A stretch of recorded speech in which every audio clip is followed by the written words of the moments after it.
जिहारी वकार तारीख की और आग पलटी है 6 सितंबर 1965, जब हर चीज पर रात की तारीखी छाई हुई थी,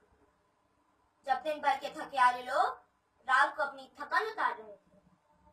जब किसी के वहमो गुमान में भी ना था कि दुश्मन इतना बुज़दिल हो सकता है कि रात की तारीखी में हमला आवर हो जाएगा। कि जी हाँ जनाबे वाला, ये वही रात की तारीखी थी जब दुश्मन ने हमें सोई हुई कौम समझकर हम पर हमला करना चाहा, तो हम सीसा पिलाई दीवार बन गए और दुश्मन को बता दिया कि हम वो कौम हैं जो कट तो सकती है मगर झुक नहीं सकती, क्योंकि जंग हथियारों से नहीं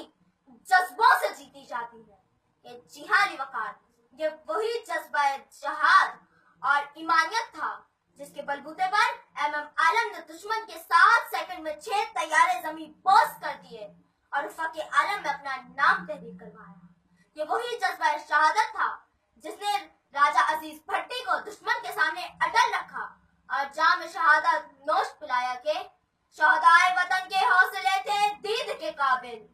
शौहदाए वतन के हौसले थे दीद के काबिल, शुक्र करते थे जहां सबर करना मुश्किल था। ये जिहादी वकार,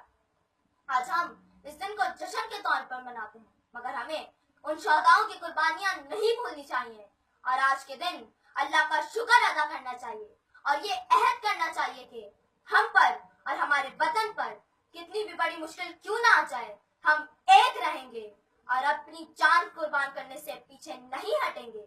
क्योंकि ऐ वतन तुझसे नया अहदे वफा करते हैं, ऐ वतन तुझसे नया अहदे वफा करते हैं, माल क्या चीज है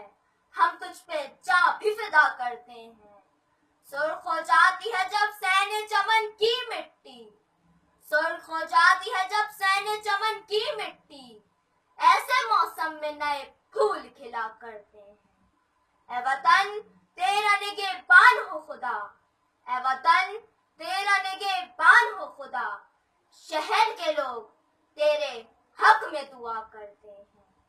शहर के लोग तेरे हक में दुआ करते हैं।